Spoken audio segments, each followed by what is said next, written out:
नमस्कार, मैं योगाचार्य भरत। आज हम लोग चर्चा करेंगे, आज हम लोग जानेंगे एक ऐसे विषय के बारे में जो सभी के जीवन के लिए बहुत महत्वपूर्ण योगदान निभाता है। और बहुत महत्वपूर्ण इसलिए हो जाता है क्योंकि आज हम लोग बात करने वाले हैं दैनिक जीवनचर्या की।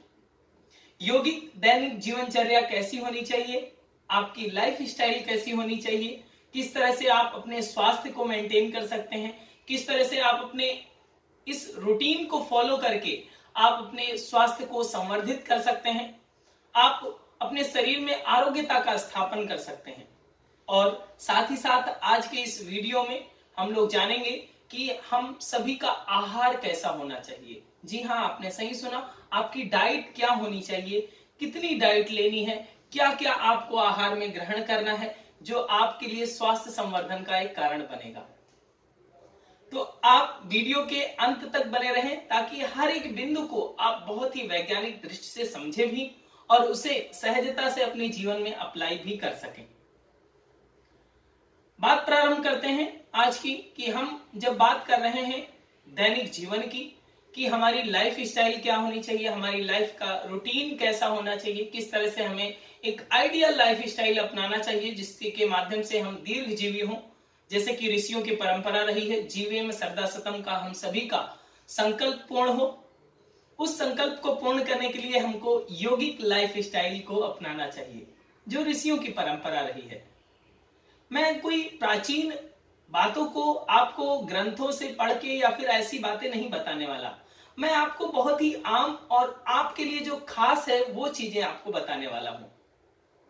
सबसे पहले बात करते हैं लाइफ स्टाइल की कि आपकी लाइफ स्टाइल कैसी होनी चाहिए। अगर आप स्वास्थ्य चाहते हैं, ऑब्वियसली सभी लोग स्वास्थ्य को चाहते हैं, सभी लोग हेल्दी रहना चाहते हैं, सभी लोग स्माइल करना चाहते हैं, सभी लोग खुश रहना चाहते हैं। तो उससे पहले आपको स्वस्थ रहना होगा और स्वस्थ रहने के लिए स्वास्थ्यवर्धक जीवनचर्या को अपनाना होगा। वो क्या है आज हम लोग जानते हैं। वीडियो के अंत तक जरूर बने रहें ताकि कोई भी बिंदु आपसे छूट ना जाए, और कोई भी बिंदु अगर छूटता है तो वो कहीं ना कहीं आपकी लाइफ स्टाइल को असंतुलित कर सकता है। तो आप हर एक बिंदु को बहुत ही वैज्ञानिक विधि से समझे भी और उसको अप्लाई करने की कोशिश करेंगे। प्रारंभ करते हैं कि जब आपकी लाइफ स्टाइल की बात की जाती है तो प्रारंभ हो जाता है आपके जल्दी सोने से। जैसा कि आप सभी को पता है, लाइफ स्टाइल की जैसे ही बात आती है तो आपको जल्दी सोने की बात की जाती है कि आपको जल्दी सोना चाहिए। रात्रि में आपको जल्दी सोने पर की आदत डालनी चाहिए। ये आप सभी जानते हैं, पहले से भी आपने बहुत बार सुन रखा है कि आप जल्दी सोते हैं तो स्वास्थ्य लाभ होता है। लेकिन आज आपको ये क्लियर कर लेना है कि कितनी जल्दी सोना है, कब तक हमारा समय निर्धारित हो कि इस समय में आप अवधि में सो जाएं। आजकल इस मोबाइल के युग में बहुत सारे लोगों को अनायास ही 12 बजे तक, 1 बजे तक या 2 बजे तक ऐसे ही सोने का रूटीन होता है। मोस्ट ऑफ ऑल अगर देखा जाए तो 11 बजे के बाद ही लोग सोते हैं। अब हमारे स्वास्थ्य से और इस सोने के पैटर्न का और हमारे बायोलॉजिकल केमिकल का किस तरह से संबंध है वो हम लोग समझ लेते हैं तो हमें सहजता होगी कि हमें क्यों जल्दी सोना चाहिए। बात करते हैं कि जल्दी सोने का समय निर्धारण क्या होना चाहिए। तो मैं आपको बताऊं, जो सुनिश्चित समय है आपके सोने का वो आप सुनिश्चित कर लें कि 9 बजे से रात्रि 9 बजे से 11 बजे के मध्य, 9 बजे से 11 बजे के मध्य आप अपने सोने का समय निर्धारित कर लें। किसी भी कंडीशन में आप बेड तक पहुंच जाएं 9 से 11 के बीच में। 2 घंटे का हमने बफर क्यों दिया है? क्योंकि हर एक व्यक्ति का जीवनचर्या अलग है, आपके अलग दायित्व हैं, आप बहुत सारे कार्यों को करते हैं तो अलग अलग रूटीन है। लेकिन 2 घंटे का आप सेट करें कि इन 2 घंटों के बीच में आपको सोने के लिए प्रिपेयर हो जाना है, अपने को सोने के लिए तैयार कर लेना है। सोने के लिए कैसे आप तैयार करेंगे अपने आप को वो समझना होगा, क्योंकि जब तक इसके लॉजिकल फैक्ट को नहीं जानते हैं, जब तक आप अपनी बॉडी के अंदर हो रहे परिवर्तन को नहीं जानते हैं, तब तक आप इस पर अपने लॉजिकल माइंड को सेट नहीं कर पाते हैं। और आप कहते हैं नहीं ठीक है, आधे घंटे बाद सो लेंगे या 1 घंटे बाद सो लेंगे, 1 घंटे में कुछ नहीं होगा, फिर थोड़ा सुबह जल्दी ज्यादा देर तक सो लेंगे। लेकिन परिवर्तन होता है मित्रों, और आपका शरीर आपके प्रति प्रतिक्रिया करता है, धीरे धीरे करता है, लेकिन वो एक उम्र के बाद आपको पता चलता है कि ये आपको बीमारियां हो रही हैं, इस तरह की आप में परिवर्तन आ रहे हैं। जी हाँ, मैं बात कर रहा हूं आपके शरीर में स्राव होने वाले ऐसे केमिकल की, ऐसे हार्मोन्स की जो आपके एजिंग इफेक्ट के लिए और डीप स्लीप के लिए रिस्पॉन्सिबल होता है, जिसका नाम है मेलाटोनिन। मेलाटोनिन एक ऐसा हार्मोन्स है जो आपके डार्क एरिया में, जहां पर अंधेरा होता है, और इसका जो सुनिश्चित समय है 9 बजे से 12 बजे तक, इसका बहुत ही फ्रूटफुल टाइम होता है। इस टाइम में मेलाटोनिन का सिक्रेशन अधिक मात्रा में होता है आपके शरीर में, और इस समय की अगर आपने नींद स्किप कर दी है तो आप निश्चित मानिए आपकी जितनी एज है उससे ज्यादा उम्र के आप दिखने लगेंगे, क्योंकि वो इफेक्ट आपके बॉडी पर दिखने लगता है मेलाटोनिन की कमी होने के कारण। अब जैसे मैंने आपको बताया कि 9 बजे से 11 बजे तक आपको नींद ले लेनी है, आपको सो जाना है 11 बजे तक हर कंडीशन में, तो 1 घंटे का तो टाइम ड्यूरेशन आपको मिलेगा। अगर 11 बजे डेडलाइन जो है आपकी 11 बजे तक, 11 बजे भी अगर आप सो रहे हैं तो 1 घंटे तो मिल रहा है आपको सोने का, और वो 1 घंटे किसका है, जैसे कि हमने अभी बताया मेलाटोनिन का। मेलाटोनिन का 1 घंटे का सिक्रेशन तो आपको मिल ही जाएगा, तो वो कहीं ना कहीं आपके लिए हेल्थ के लिए बहुत ही ज्यादा बेनिफिशियल हो जाता है। यहां से आपका संबंध होता है कि आप जल्दी सोते हैं तो किस तरह से एनर्जेटिक फील करते हैं, और मॉर्निंग में जब जगते हैं तो उत्साहित अनुभव करते हैं, आप एनर्जेटिक अनुभव करने लगते हैं, ऊर्जावान अनुभव करने लगते हैं। 9 बजे से 11 बजे के मध्य का जो समय है इसे आप निर्धारित करें सोने के लिए।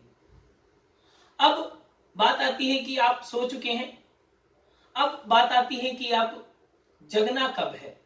सभी लोग जानते हैं, बचपन से सुन रखा है कि प्रातः काल जगना चाहिए, ब्रह्म मुहूर्त में, बहुत सारे लोगों ने सुना होगा कि ब्रह्म मुहूर्त में जगना चाहिए। निश्चित रूप से ये समय बहुत ही ज्यादा फलदायी होता है, बहुत ही ज्यादा फ्रूटफुल होता है। अब हम एक आम जीवन की अगर बात करें तो उसे कितनी समय का निर्धारण किस तरह से करना होगा कि कितने बजे आपका आइडियल टाइम क्या हो सकता है। आपको कोई भी एक आइडियल पैटर्न पता होना चाहिए कि किस तरह से आपको कितने समय में आपको सुनिश्चित रूप से जग जाना चाहिए।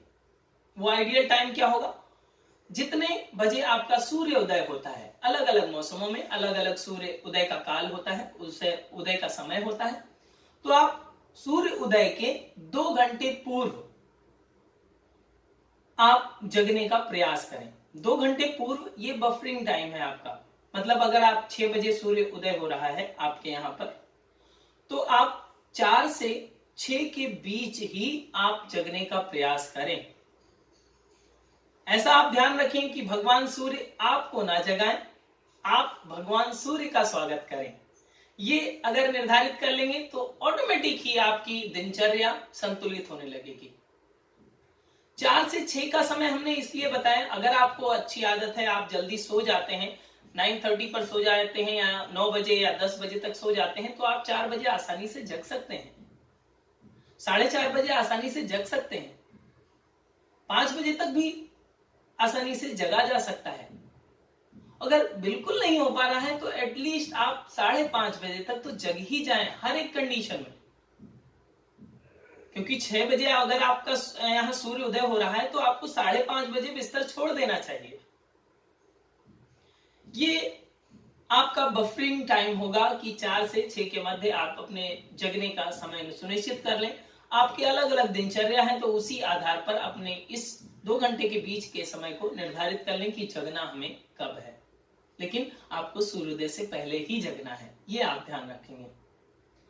अब बात आती है कि सूर्योदय के जगने के बाद हम क्या करना है और उसके बाद की प्रक्रियाएं क्या हैं, किन प्रक्रियाओं को आप अपनाएंगे, वो बहुत महत्वपूर्ण हो जाता है।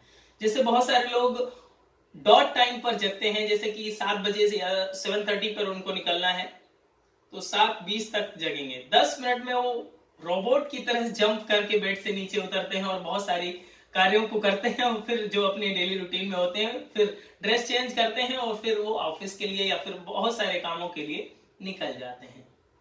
ध्यान रखिए, आप एक मनुष्य जाति हैं। मनुष्यता का आपको ध्यान रखना है। आप मशीन नहीं है। आप में एक बहुत बड़ा सौभाग्य मिला है कि हम सभी मनुष्य हैं और मनुष्य होने के नाते मनुष्यता को अपनाना बहुत जरूरी है। मनुष्यता को अपनाने से मतलब यह है कि आपके स्वास्थ्य से जुड़ी हुई बातें हैं, आपकी आरोग्यता से जुड़ी हुई बातें हैं, आपके हित की बातें हैं।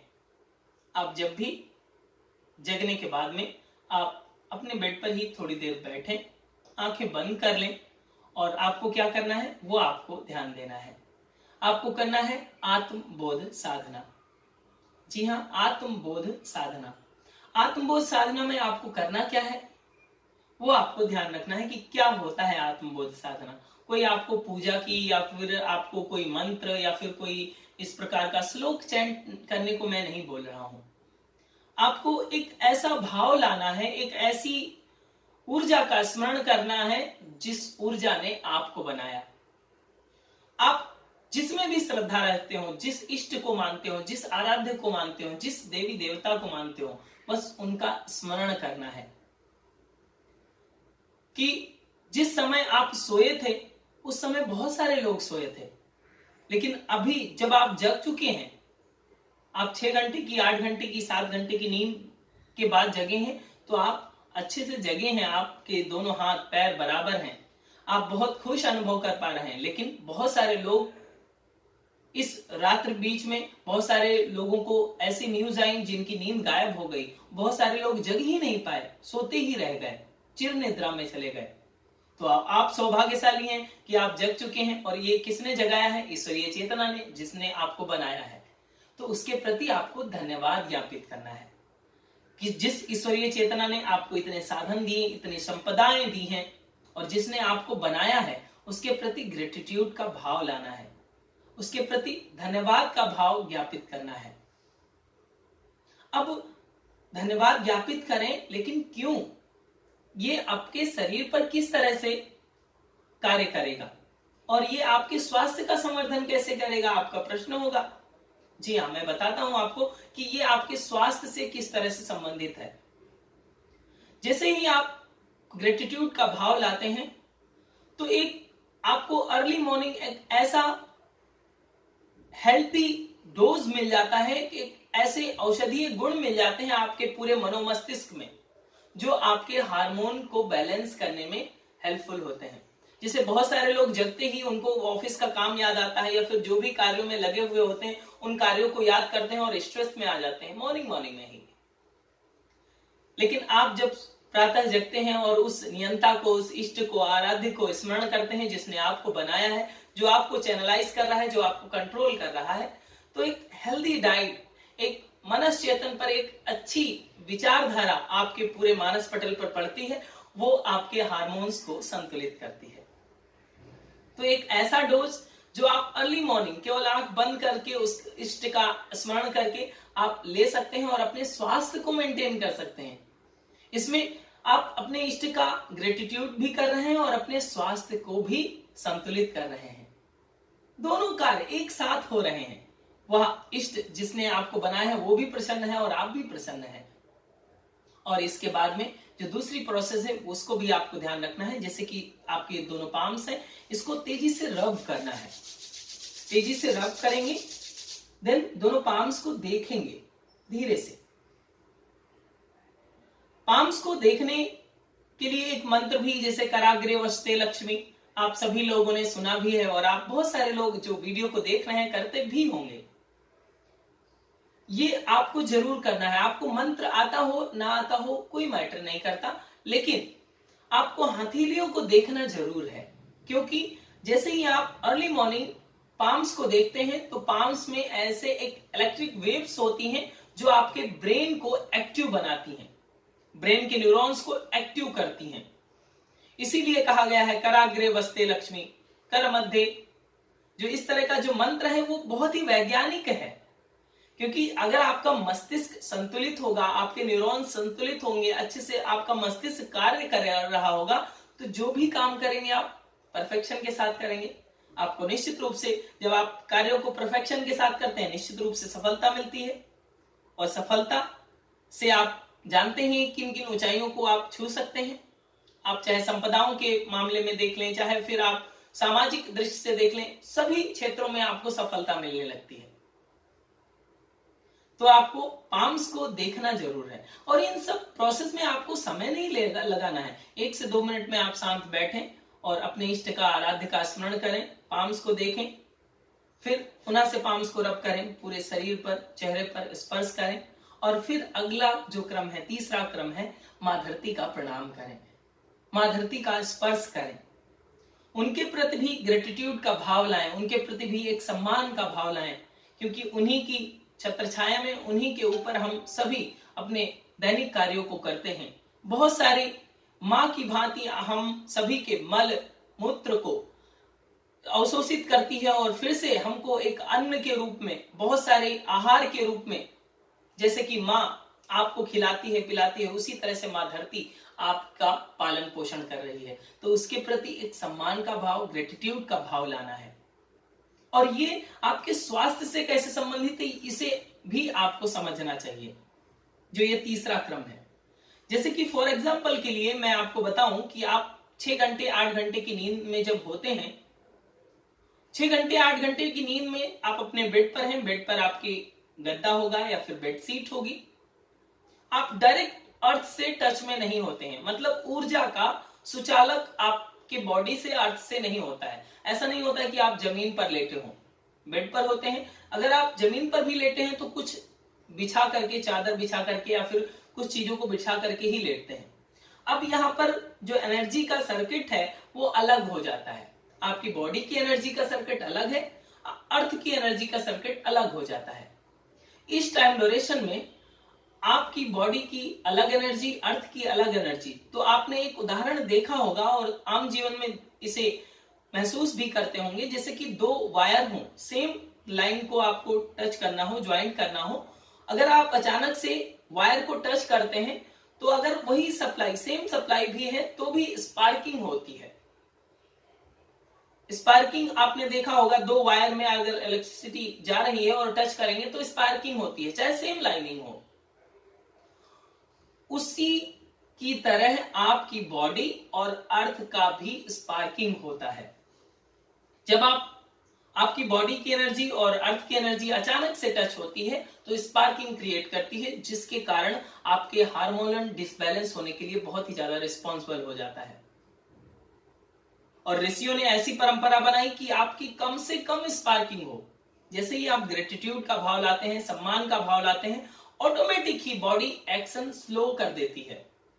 आप, ऐसा नहीं होता है फटाक से उठते हैं और फिर जल्दी जल्दी से चलने लगते हैं, ऐसा नहीं होता है। जैसे ही आप सम्मान का भाव लाते हैं, बहुत ही स्मूथली अर्थ को टच करते हैं, बहुत ही स्मूथली आपके पैर नीचे जाते हैं, तो इससे होगा क्या? इससे होगा ये कि आपकी पैरों की के माध्यम से जो स्पार्किंग थी वो कम होगी और आप में असंतुलन कम होगा और आप बहुत ही सहज अनुभव करेंगे। एक तो वो डोज जो आपके पूरे मानस पटल पर चल रहा है, एक सम्मान का भाव रख रहे हैं, वो भाव वो भी आपके हार्मोन्स को बैलेंस कर रहा है, और दूसरी तरफ आपने फिजिकल रूप से अपने स्पार्किंग बहुत कम कर दी। अब आपका असंतुलन होने की कोई चांसेस ही नहीं है। ये है इसका वैज्ञानिक कारण। इस तरह से हम इसे जोड़ें, इसे किसी जाति संप्रदाय से ना जोड़ें, ये एक वैज्ञानिक कारण है और इसे वैज्ञानिकता के साथ हम अपने जीवन में अपनाएं, ताकि ऋषियों की परंपरा, देवों की परंपरा हम अपने जीवन में अपना सकें और उसका लाभ ले सकें।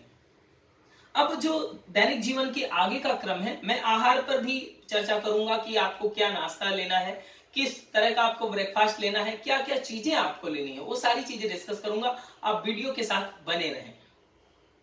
अब मैं बात करूंगा आपसे कि आपको जो मां धरती का प्रणाम किया, इसके बाद में आपको क्या करना है। जी हाँ, ऊषा पान करना है। अगला जो क्रम होगा उसमें ऊषा पान करेंगे। ऊषा पान, ऊषा मतलब मॉर्निंग, पान मतलब पीना। मॉर्निंग में जो पिया जाए उसे ऊषा पान कहेंगे। मॉर्निंग में क्या पीना चाहिए? बहुत सारे लोगों को आदत होती है कि टी, बेड टी लेते हैं। आपको बेड टी नहीं लेना है। ओके, सुबह आपको जल का सेवन करना है, पानी पीना है आपको। हो सकता है आपकी आदत ना हो तो 1 गिलास 1.5 गिलास, 2 गिलास, 3 गिलास, जैसे भी आपकी सामर्थ्य हो उस तरह से आप पानी पिए। शुरुआत जरूर करें, सुबह पानी पिए और बिना कुल्ला किए आपको पानी पीना है। ऊसापान के संदर्भ में हमने पहले भी वीडियो बनाए हैं इन डिटेल में, आप उसमें उसके भी साइंटिफिक फैक्ट समझ सकते हैं। तो आप यहाँ अभी यही जानिए कि आपको ऊसापान करना है, ऊसापान में आपको पानी पीना है। 1 गिलास से शुरुआत कीजिए, अगर आदत नहीं है 2 गिलास 3 गिलास तक आप आसानी से पानी पी सकते हैं। पानी पीने के बाद में आपको 3 प्रमुख आसन करने चाहिए, उसको भी हमने अगले के वीडियो में बता दिया है, डिस्क्रिप्शन बॉक्स में लिंक है, उसे आप देख सकते हैं अगर नहीं आता है तो। वैसे ये आसन आपको आते होंगे। ताड़ासन जैसे ऊपर खींचने वाला, हील्स को ऊपर उठाने वाला, त्रियक ताड़ासन साइड बेंडिंग, और कटी चक्रासन ट्विस्टिंग, मैक्सिमम ट्विस्ट करते हैं। इन 3 प्रमुख आसनों को आपको करना है। इसके बाद में थोड़ा सा वॉक कर सकते हैं और इसके बाद में आपको ऑटोमेटिक ही आपको मोशन आता है, आप अच्छे से फ्रेश हो सकते हैं। ओके, अब ये जगने के बाद आप पानी पी चुके हैं, पानी पीने के बाद में थोड़ा सा आपने मूवमेंट कर लिया है, 2-3 आसन कर लिए हैं। इसके बाद क्या करना है? इसके बाद जो आपका डेली रूटीन है, जैसे ब्रश करना, नहाना या फिर और भी काम होते हैं आपके जो दैनिक जीवन में आप अपनाते हैं, उनको आप संपादित करेंगे। अब स्नान के बाद का जो समय होगा उसमें आप योगा अभ्यास के लिए इंक्लूड करें। जितना भी आपकी सामर्थ्य है, जो भी आपके योगा टीचर हैं या फिर किसी के गाइडेंस में कर रहे हो तो बहुत अच्छी बात है, आप योगा अभ्यास जरूर इंक्लूड करें मॉर्निंग के टाइम। अगर कुछ भी नहीं आता है तो कोई भी हमारे वीडियो को देख सकते हैं, उनको 1-2 अनुलोम विलोम प्राणायाम, नाड़ी शोधन प्राणायाम, भ्रामरी प्राणायाम, अगर कुछ भी नहीं बन पा रहा है तो प्राणायाम से ही शुरुआत करें। मिनिमम आप 40 मिनट जरूर दें मॉर्निंग में अपने शरीर की जागरूकता के लिए। अभ्यास करने के बाद में योगा अभ्यास आपका हो जाए, इसके बाद में आपको बात आती है ब्रेकफास्ट की। आपका सुबह का नाश्ता क्या होना चाहिए? सुबह के नाश्ते से ही आपकी दिन की शुरुआत हो रही है, तो सुबह का नाश्ता बहुत ही ऊर्जावान होना चाहिए। अब क्या हो उसको आप अगर वीडियो देख रहे हैं तो नोट डाउन भी कर लें, ताकि आपको सहजता हो कि अगर आज से वीडियो देख रहे हैं तो आज से ही अप्लाई शुरू कर देंगे, ताकि जीवन में आज से ही प्रकाश का उदय हो जाए और जीवन परिवर्तित हो जाए। नाश्ते में जो आपको लेना है वो सबसे पहला आप प्रायोरिटी देंगे अंकुरित अन्न को, अंकुरित अन्न, स्प्राउट्स। दूसरा ऑप्शन है आपके पास ड्राई फ्रूट्स।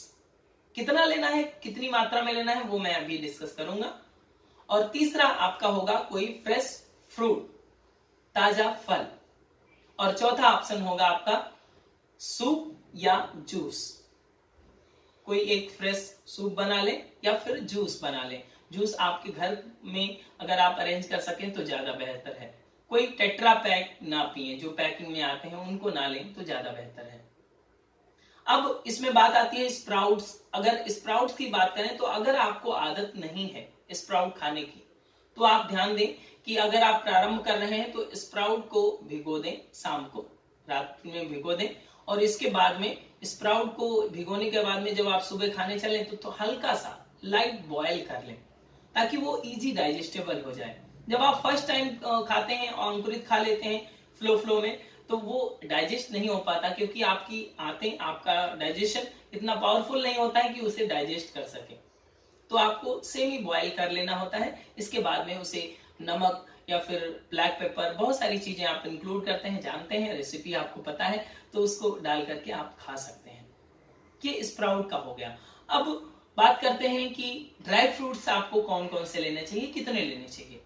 तो आपको 3 बादाम, 2 काजू, 2 अखरोट की गिरी, 2 अंजीर और 10 किशमिश, इतनी मात्रा में आपको ड्राई फ्रूट्स लेने चाहिए। आपको काजू और आपको अखरोट ये आपको भिगोना नहीं है, बाकी चीजें भिगो कर लें, ये आप ध्यान देंगे। अब बात आती है कि हम स्प्राउट भी खाएं और आपको ड्राई फ्रूट भी खाना है। जी नहीं, ये आपको नहीं करना है। अगर आप ड्राई फ्रूट्स ले रहे हैं तो आप स्प्राउट्स को ना लें। अगर ड्राई फ्रूट्स ले रहे हैं तो स्प्राउट को ना लें, या स्प्राउट ले रहे हैं तो ड्राई फ्रूट्स को ना लें। कोई एक चीज चूज करें आप इसमें। और जो आपको तीसरा हमने ऑप्शन बताया कि आप एक फ्रेश फ्रूट लें, कोई ताजा फल, मौसमी फल। आप ले सकते हैं, जैसे एप्पल, बनाना, कोई भी जो मौसमी फल आपको अवेलेबल हो इजिली, उसे आप ले सकते हैं ब्रेकफास्ट में। ओके, इसके बाद में आप इसके ऑप्शनल में आप देख सकते हैं, एक अगर सूप हो, सूप अगर आपको अवेलेबल हो तो सूप ले लें, या फिर एक जूस ले लें। जूस और स्प्राउट को एक साथ लिया जा सकता है। अगर आपको ऐसा लगता है कि एक जूस भी ले लें और थोड़ा स्प्राउट भी ले लें तो भी वो निर्धारित कर लें। तो ये जो ऑप्शन है ये आपके अलाइव फूड हैं, जीवित कोशिका वाले तत्व हैं, और ये आपकी प्राणिक ऊर्जा का विस्तार करते हैं। अब यहाँ पर आपको जैम ब्रेड या बटर ब्रेड या फिर बहुत सारे आलू का पराठा या फिर बहुत सारी चीजें जो आप पोहा है, उपमा है, या फिर इन चीजों को आपको अवॉइड करना है। अगर जीवन में स्वास्थ्य चाहते हैं, अगर आप चाहते हैं कि आप डॉक्टर के पास ना जाना पड़े, अगर आप चाहते हैं आपके जीवन में एक आरोग्यता का स्थापन हो, अगर आप चाहते हैं आपके चेहरे की चमक बनी रहे, तो आप इन आहारों को ग्रहण करेंगे। जैसे कि एक चीज आपने सुन रखी है और उसकी आज परिभाषाएं गलत हो गई हैं कि सुबह का आहार राजाओं की तरह लेना चाहिए, फिर से दोपहर का थोड़ा सा लो, फिर रात्रि का और लो। तो यहां पर परिभाषा बदल गई है। दोपहर का आहार राजाओं की तरह लेना चाहिए, तो राजा लोग क्या कचरा खाते थे? नहीं। तो अगर कचरा नहीं खाते थे तो आप क्यों इसे प्रेफर कर रहे हैं कि बटर और ब्रेड खाएंगे और आप बहुत अच्छा हेल्दी आहार ले रहे हैं? कैसे आपने उसे डिफाइन कर दिया? कैसे आपने डिफाइन कर दिया कि आलू का पराठा बहुत ही राजा लोग लेते हैं? राजा लोग तो अच्छे प्राणिक ऊर्जा वाले आहार लेते होंगे, जो बहुत ही प्राणिक ऊर्जा से भरे हुए होंगे।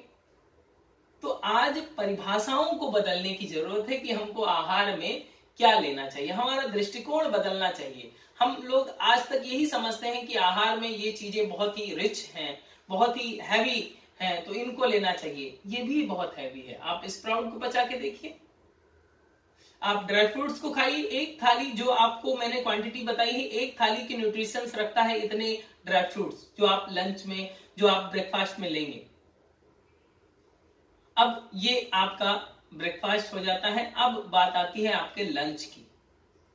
लंच का और एक बात और छूट रही है कि आपका ये जो ब्रेकफास्ट का टाइमिंग है वो क्या होना चाहिए। ये भी बहुत ही सुनिश्चित कर लेना है कि आपको ब्रेकफास्ट का टाइमिंग क्या होना चाहिए। ब्रेकफास्ट का टाइमिंग आपका 7 बजे से 8:30 के बीच में हो जाना चाहिए, हर हालत में। 7 बजे से 8:30, ओके। 8:30 बजे तक आप ब्रेकफास्ट किसी भी कंडीशन में कंप्लीट कर लें। और इसके बाद में बात आती है आपके लंच की। लंच, दोपहर का भोजन आप क्या लेंगे, कितना लेंगे, कैसे लेंगे, वो हम बात करते हैं। दोपहर का भोजन पहले समय जान लेते हैं कि किसका निर्धारित समय क्या रहेगा। 12 बजे से 1 बजे तक का समय, ये बहुत ही फ्रूटफुल होता है आपके दोपहर के लंच का समय। आप कहीं भी ऑफिस में रहते हैं तो यहाँ इस टाइम में ही आपको ब्रेक मिलता है, इस टाइम में ही आपको लंच करना चाहिए। इसमें आपको लंच में करना क्या है, क्या लेना है, जैसे कि हमने पहले बताया, मैं आपको बताऊंगा क्या खाना है क्या नहीं खाना है, निश्चित रूप से मैं बताऊंगा। लेकिन मैं अभी आपको कोई डाइट चार्ट नहीं बताने वाला, कोई डाइट प्लान नहीं बताने वाला कि ये चीजें खानी चाहिए, इतना चावल, इतनी दाल, इतनी रोटी, इतनी सब्जी।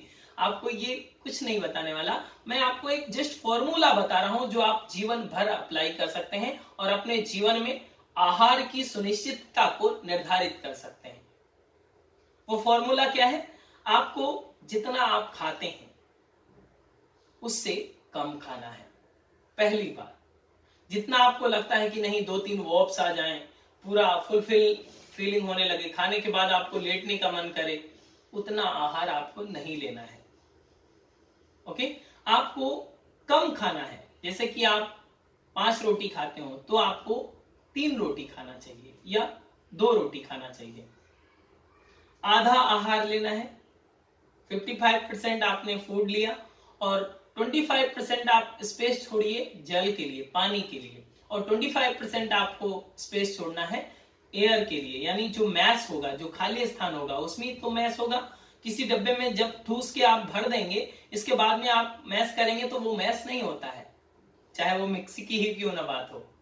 तो मैश करने के लिए अगर जगह होगी तभी तो वो मिक्स होगा, तभी तो वो पचेगा। तो उसके लिए आपने जगह तो छोड़ी नहीं, तो वो जगह आपको छोड़नी है। 50% भोजन लीजिए, 25% जल के लिए और 25% आपको खाली स्पेस रखना है। जो योगिक दिनचर्या में इसे मिताहार कहा जाता है। बहुत सारे योगियों ने इसे मिताहार के रूप में बताया है। यहां तक कि श्रीमद् भगवत गीता में भी इसका वर्णन आता है कि हमारा आहार कैसा होना चाहिए, हमारे आहार का क्रम कैसा होना चाहिए। और ये जैसे ही आप मिताहार लेते हैं, अब बात आती है कि क्या खाना चाहिए। वो भी एक फॉर्मूले से ही आप समझेंगे कि किस तरह से आपको अप्लाई करना है। अपने भोजन में आप सुनिश्चित करें कि 60% के रेशियो में, 60% के रेशियो में आपका सब्जी और सैलेड होना चाहिए। बाकी के 40% के रेशियो में आप दाल, रोटी, सब्जी या फिर जो भी, इवन आप अगर स्वीट भी लेते हैं तो स्वीट भी ले सकते हैं, लेकिन ये आपको निर्धारित करना है कि आपको 60% के रेशियो में, जैसे कि आपने, अगर आप भोजन एक थाली में लेते हैं तो 60% का हिस्सा आपके सब्जी और सैलेड से होगा और 40% का हिस्सा आपका, कि 60% और 40% का ये जो रेशियो है आपके लंच का, इसको आप सुनिश्चित करेंगे। अब आप में द्वंद्व खत्म हो जाता है, आप में कॉन्फ्लिक्ट भी खत्म हो जाते हैं कि आपको क्या लेना चाहिए, क्या नहीं लेना चाहिए, क्या चावल से वेट बढ़ जाएगा, क्या रोटी नहीं खानी चाहिए, या दाल हमें कितनी मात्रा में लेनी चाहिए। अब यहाँ पर सारे डाउट क्लियर हो जाते हैं, आपको सब चीज खाना चाहिए। अगर आप भोजन के अंत में आप स्वीट भी खाते हैं तो भी आपको आदत हो तो भी वो आप खा सकते हैं, अगर डायबिटीज नहीं है तो। आपको अब यहाँ पर निश्चिंत हो जाना है, क्योंकि आपका जो रेशियो है वो 40 और 60 में डिवाइडेड हो चुका है। अब आप 40% में आप रोटी खाएं, चावल खाएं, दाल खाएं, वो जो भी चीजें होंगी वो 40% के ही हिस्से में होंगी। 60% में आपका जो सैलेड है और सब्जी है, तो आपको कोई भी चीजें नुकसान नहीं करने वाली। और एक फॉर्मूला जो पहले भी आपने सीख लिया है कि 50% और 25% आपका पानी का छोड़ना है, 25% आपको एयर का छोड़ना है, फ्री स्पेस छोड़ने हैं। इस फॉर्मूले से अगर आप लंच करते हैं, आहार को ग्रहण करते हैं, तो किसी प्रकार के विकार उत्पन्न होने के चांस ही नहीं है और आप में एक स्वास्थ्य, जो आरोग्यता, जो ओज उत्पन्न होगा, वो आप अपने जीवन में अनुभव कर पाएंगे। अब आइए आगे की बात करते हैं, आगे की बात कर लेते हैं। जो लंच के बाद बहुत सारे लोग लेते हैं, जिसे आप स्नैक्स बोलते हैं, जो 4 से 5 के बीच में आप ग्रहण करते हैं, उसमें आपको क्या ग्रहण करना है। बहुत सारे लोगों की आदत होती है लंच के बाद जो 4 से 5 बजे का समय है, इसमें स्नैक्स लेने की। स्नैक्स में बहुत सारे लोगों को गलत आदत होती है, चाय लेते हैं, चिप्स लेते हैं, या फिर खाखरा, या फिर इस तरह की चीजें लेते हैं। निश्चित रूप से आपको इन चीजों को बिल्कुल अवॉइड करना चाहिए। इस टाइम ड्यूरेशन में 4 से 5 का जो समय है, वो उस टाइम में इन चीजों को बिल्कुल विस्तुल्य माना जाता है। आयुर्वेद के अनुसार, योग के अनुसार इन चीजों को बिल्कुल अवॉइड कर देना चाहिए। क्या लेना है वो आप सुनिश्चित कर लें। 3 चीजों को आपको ऑप्शनल में मैं बता रहा हूं कि इन 3 चीजों में कोई एक चीज ले सकते हैं। पहला, फर्स्ट प्रायोरिटी दीजिए कोई फ्रेश फ्रूट, कोई ताजा एक फल, चाहे वो बनाना हो या एप्पल हो या फिर और कोई ताजा फल हो, उसे आप ले सकते हैं। दूसरा, कोई एक सूप बना करके पी सकते हैं या कोई एक जूस बनाकर पी सकते हैं। और इसके अलावा अगर आपको चाय की आदत है तो चाय को तो बिल्कुल बंद कर देनी है, रिप्लेस कर देना है उसको लेमन टी में, ग्रीन टी में, या हर्बल ग्रीन टी बहुत सारी मार्केट में अवेलेबल है, उसे आप ले सकते हैं। अब ये स्नैक्स लेने के बाद में आपकी तैयारी होती है डिनर की। डिनर को किस तरह से लेना है और किस तरह से आप निश्चित करेंगे कि किस तरह से एक अच्छा डिनर और एक हेल्दी डिनर लेंगे, उसको भी मैं आपको बताऊंगा कि किस तरह से आपको ग्रहण करना है। जैसे कि बहुत सारे लोगों में, बहुत सारे घरों में डिनर को अच्छे से तैयार किया जाता है और अच्छे से आप ग्रहण भी करते हैं, लेकिन अगर आप स्वास्थ्य चाहते हैं तो आपको डिनर को बहुत ही लाइट लेना होगा, बहुत ही सुपाच्य लेना होगा। सुपाच्य कैसा, उसमें भी आपके लिए ऑप्शनल है, या फिर आप खिचड़ी ले, दूसरे ऑप्शन में आप दलिया ले सकते हैं, तीसरे ऑप्शन में आप कोई एक बॉइल्ड सब्जी ले सकते हैं, और चौथे ऑप्शन में आप कोई एक सूप ले सकते हैं। ये 4 ऑप्शन है आपके डिनर के लिए। और डिनर का जो सुनिश्चित समय है वो आपको निर्धारित करना है कि 7 बजे से 9:30 बजे तक का समय ये आपका होगा। 9:30 का तो बिल्कुल डेडलाइन हो जाएगा। आप इसके बाद तो आप डिनर ना लें तो बेहतर है आपके लिए, स्वास्थ्य के लिए। 9:30 तक हर हालत में आप डिनर ले लें। 7 बजे से 9:30 बजे के बीच में ये आपका डिनर का समय होगा। ओके, और ये डिनर के बाद में आपको क्या ग्रहण करना है वो भी आपको जानना होगा। वो भी आपके लिए बहुत ही महत्वपूर्ण हो जाता है, जिसका नाम है गोल्डन मिल्क। जी हाँ, टर्मरिक मिल्क की मैं बात कर रहा हूँ। हल्दी वाला दूध आपको निश्चित रूप से लेना है। बहुत सारे लोग बोलते हैं कि आपको हल्दी वाले दूध या दूध पीने की आदत नहीं है, या आपको सूट नहीं करता है। आप सुनिश्चित कर लें कि ये आपको दूध लेना ही है। अगर बिल्कुल आदत नहीं है तो 1 सिप 2 सिप से प्रारंभ करें। धीरे धीरे आप इसकी क्वांटिटी बढ़ाएं और मैक्सिमम इसकी जो क्वांटिटी होगी वो 200 ml होगी, 200 ml। ओके, इससे ज्यादा आपको मिल्क नहीं लेना है। डिनर के कितनी देर बाद दूध लेना है ये भी आप ध्यान रखेंगे। डिनर के जो मिनिमम टाइम होगा डिनर के 40 मिनट बाद आपको दूध लेना है। आधे घंटे पहले भी ले सकते हैं जो आपको, लेकिन एक आइडियल जो टाइम होगा वो 40 मिनट के बाद आपको दूध लें। और दूध लेने के बाद में आप तैयारी करते हैं सोने के लिए तैयार होते हैं, तो उसके लिए आप एक सुनिश्चित कर लें, एक ऐसी टेक्निक, ऐसी योगिक जो टिप्स है वो अपने लाइफ में अपनाएंगे तो बहुत ही आपको सूदिंग नींद आने वाली है, बहुत ही डीप स्लीप आने वाली है। वो क्या करना है, उसमें 2 बातें आपको ध्यान रखनी है। पहली बात में आपको यह ध्यान रखना है कि सोने से आधे घंटे पहले आप मोबाइल को छोड़ दें। सोते सोते आपको मोबाइल नहीं देखना है। बहुत सारे मनोविकार आज इसीलिए उत्पन्न हो रहे हैं क्योंकि लोग सोते सोते स्क्रीन पर ही रहते हैं, देखते देखते मोबाइल छूट जाता है और आपकी नींद आ जाती है। ये आपको नहीं करना है, क्योंकि यही एक लंबे समय तक अगर आदत बनी रही तो बड़े बड़े मनोविकारों को जन्म देने वाला है। दूसरा, आपको जो क्रम अपनाना है, सोने से जस्ट पहले आप जब बेड के लिए तुरंत जा रहे हो तो अब आपको पैरों को काफ मसल्स तक धो लेना है, अच्छे से पानी से धो लें। और इसके बाद में 2 से 3 मिनट एक पैर के पंजे को अच्छे से मसाज करें। थोड़ा सा कोई ऑयल ले सकते हैं, थोड़ा सा तेल लगा करके अच्छे से मसाज करें, अच्छे से प्रेस करें। 2 मिनट से 3 मिनट एक पैर पर दें, दूसरे पैर को भी 2 से 3 मिनट दें। और इसके बाद में आप धीरे से लेट जाएं। लेटने से पहले अगर आपको कुछ पढ़ने की आदत हो तो कोई भी एंशिएंट बुक, आप एक पैराग्राफ या कोई महापुरुष की जीवनी आप पढ़ सकते हैं। पढ़ने के बाद में आप बंद कर दें, लाइट कम करें अपने कमरे की और धीरे से लेट जाएं। लेटने के बाद भी एक क्रम छूटता है जिसे आपको अपनाना है। लेटने के बाद में फिर से, जैसा कि हमने मॉर्निंग में बताया था कि आत्मबोध साधना, अब आपको करनी है तत्वबोध साधना।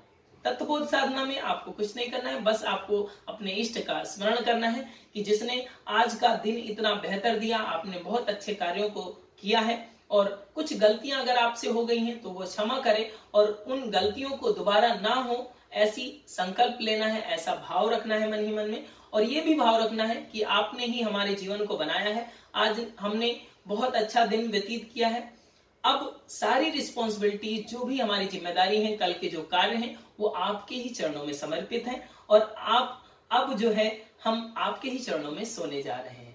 तो आप एक बहुत ही पीसफुल अनुभव करते हैं, आपका मस्तिष्क बहुत शांत अनुभव करता है कि आप किसी के संरक्षण में हैं, आप किसी के सानिध्य में हैं, आपको बहुत ही गहरी नींद आती है। और इस भाव से जब आप लेटते हैं तो निश्चित रूप से 8 से 15 मिनट के अंदर ही आपको अच्छी नींद आ जाती है और आप बहुत ही गहरी नींद का आनंद ले पाते हैं। तो ये एक सुनिश्चित पैटर्न है, एक सुनिश्चित यौगिक चर्या है जिसे आपको जीवन में अपनाना है, क्योंकि हम सभी को स्वास्थ्य चाहिए, हम सभी में चेहरे की एक ऐसी चमक चाहिए जो दूसरों को प्रसन्न करने और खुद को प्रसन्न करने में सहायक हो। वो कैसे आएगी? इस यौगिक चर्या से, यौगिक लाइफ स्टाइल को अपना करके आएगी। सुनिश्चित कर लेना है कि हमें ये जीवनचर्या अपनाना ही है अपने जीवन में, क्योंकि हम सभी निरोगी होंगे, हम सभी स्वस्थ होंगे, तो ये क्रम हम सभी को अपनाना पड़ेगा। बहुत सारे डाइटिशियंस होते हैं, बहुत सारे आप डाइट चार्ट को देखते हैं कि क्या खाना चाहिए, क्या नहीं खाना चाहिए। निश्चित रूप से मैं अंत में ये आपको कहना चाहता हूं, कोई भी डाइटिशियन आपकी डाइट नहीं बदल सकता, आपके जीवन को नहीं बदल सकता, जब तक आप अपने प्रति जागरूक नहीं होते हैं। अगर आप स्वयं के प्रति जागरूक होते हैं तो ये 2 से 3 फॉर्मूले ही आपके जीवन में परिवर्तन कर सकते हैं। और ऐसा नहीं कि कुछ महीनों के लिए करेंगे, पूरे जीवन के लिए। किसी भी अवस्था में आप होंगे, बाल्यावस्था में होंगे, आप जवानी की अवस्था में होंगे या वृद्धावस्था में होंगे, किसी भी अवस्था के लिए यह फॉर्मूले आपके लिए सटीक बैठेंगे और आपको स्वास्थ्य देंगे। तो जब इतनी उपयोगी है ये जीवनचर्या, तो हम सभी एक संकल्प लें कि इस जीवनचर्या को अपनाएं और अपने आप में आरोग्यता का स्थापन करें। अगर ये यौगिक चर्चा आपको अच्छी लग रही है, आप खुद तो जीवन में अपनाएं ही, खुद तो संकल्प लें ही और अपने इष्ट मित्रों तक भी साझा करें, क्योंकि ये जो सकारात्मकता है, ये जो अच्छी बातें हैं जो जीवन में अप्लाई होनी चाहिए, वो सब तक फैलनी चाहिए ताकि सभी में एक स्वास्थ्य का स्थापन हो सके। आप सभी का इतने धैर्य से हमारी बातों को सुनने के लिए बहुत बहुत आभार। प्रणाम।